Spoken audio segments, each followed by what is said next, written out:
Hello. Um, Doing a quick video about how I add gelatin findings to my keg. I usually do in the keg because the beer is good and cold. It's quote unquote lagering, and it's sitting there. And I use a floating dip tube. I use the clear draft, clear draught system. I always want to say draught. So either way. I use that system as a floating dip tube, so I don't worry about gelatin falling to the bottom of my keg and jellying up and gumming up my beverage tubes because there's nothing on the bottom. It's always floating right on the top. So, but to speed things along, especially since some of these other videos, which there's probably going to be a link up around here somewhere to go and see a little information about the fermentation process of that beer. But I have a Oktoberfest slash Marzen in my kegerator, and I want it to clear up. So I'm going to cheat and use some gelatin findings rather than letting it sit there for 30 days or 60 days to clear on its own. And partly because I think I'm going to put that beer that's the first time in a local homebrewing competition, and if it's going in as a Marzen, it needs to be clear. So it tastes good. And it's still not fully carved. I like the taste, but it's still cloudy. So let's get that started by adding some gelatin to the keg, as I've done many times. So documenting this for myself and for other folks, right? So how do I do this? So I have my gelatin. I have a half a cup of water. And I'm going to add a half teaspoon of gelatin to my water, and I'm going to let it bloom for a half hour. So I'm not really going to take the exact time. But then after that, I zap it up to 150, and to kind of kill any big nasties that are in there. I don't think I have really many nasties to really worry about, but that's my process. I'll warm it up to 150 so it's good and soluble, and then I'll add it to the keg. So first things first is to that's the problem with taping by hand, is I can't do this stuff actually on camera. Sure I can. Right, so gelatin I bought here. I don't have the Knox stuff only because it's as typical when I'm at the Homebrew, when I'm ordering stuff online. These are for more beer, especially gelatin like this is one of the things I typically would add in to get me up to the free shipping threshold. And that's it. So to start, let's just sprinkle this on here, and we'll let it sit and bloom. It's 5:36, so I'm going to give it a half hour to an hour, and then we'll come back and we'll warm it up. So we'll check back in a few. All right, back with the gelatin. I actually got distracted and left this for about a full hour, about an hour. So you can see what we got in here. The gelatin's kind of bloomed out a little bit. Looks like it's nice and hydrated. So the next step is to put this in the microwave for some time to heat it up.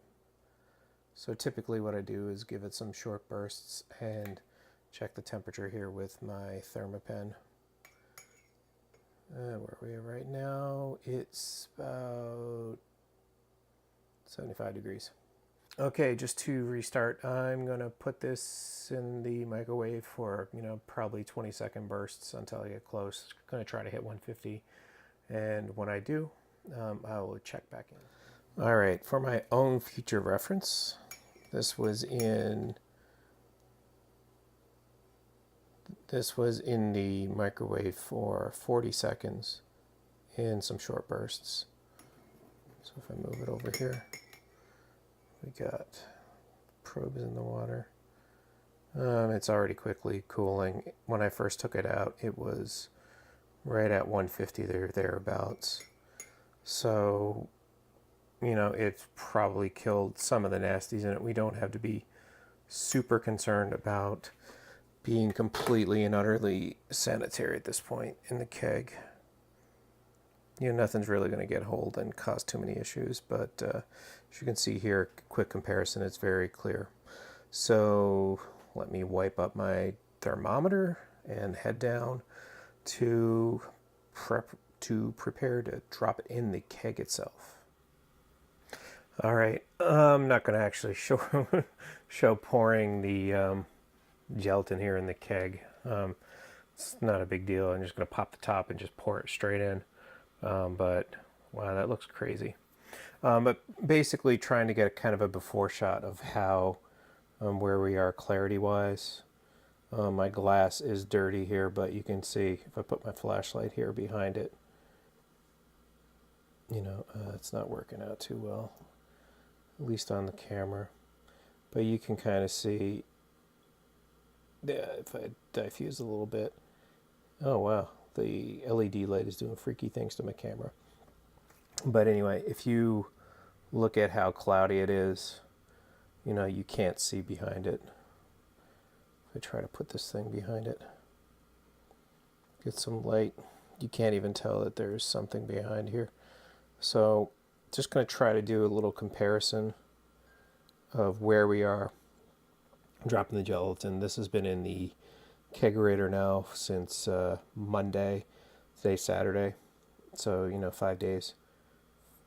5 days or so, 6 days. Just a comparison for what our results will be within a couple of days after dropping gelatin. All right, checking back in. The next video should be a time lapse with an update. Hello folks, checking back in. Update on the gelatin progress. It's now Monday. 48 hours has passed. And trying to get this on video. As you can see, it's made some pretty good progress. There you go. You can see at least I know the level in the glass is different than before, but you can clearly see the Heineken, the HEI or so. You can see the whole words when I shine it on. If you go back and look to the other part of the video, you can't see the H when I shine on the back here. You can see some bubbles through the glass. It's still kind of undercarbonated from where I want it. Still pretty drinkable though.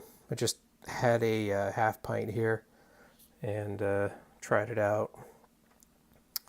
But yeah, it's not bad. You can see, gelatin certainly makes a quick difference. I know the previous video I showed, it's in the keg 5 days. It seemed like it made very little difference from the clarity of the beer. I will say, as I mentioned earlier, floating dip tubes in my kegs, so obviously I'm drawing beer off the top, so it is quickly drawing the beer off the top as it clears. So yeah, that's about it. A quick taste test.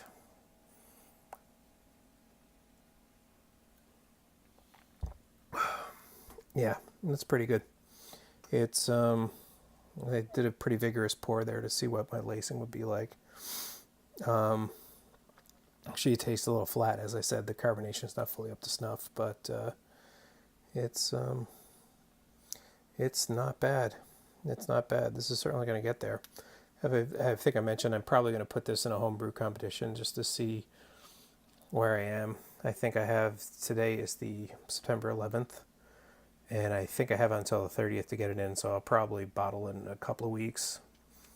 This should be pretty carbonated and pretty clear and pretty well conditioned, at least as good as it's going to get for that competition entry, and see how I would do. It's not bad. It's a different recipe than I usually make. Like I said, this was, or I didn't say in this little series of videos, but it is based on the Brewing Classic Styles recipe by Jamal Zainasheff and John Palmer. And, it's a pretty good result. It's not straight based on their recipe. It is based on their recipe, but I scaled it to my system and went forward with it. And there's a few minor malt variations as what's in there.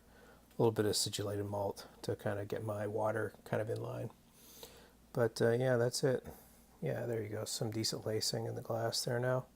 So I think once I get this fully carb, this is going to be pretty nice. And that's it. So again, it's a quick video just to show the beauty of cheating with gelatin to clarify your beer. If you consider it cheating, I mean, if you're doing a real lager like this, you're kind of cheating.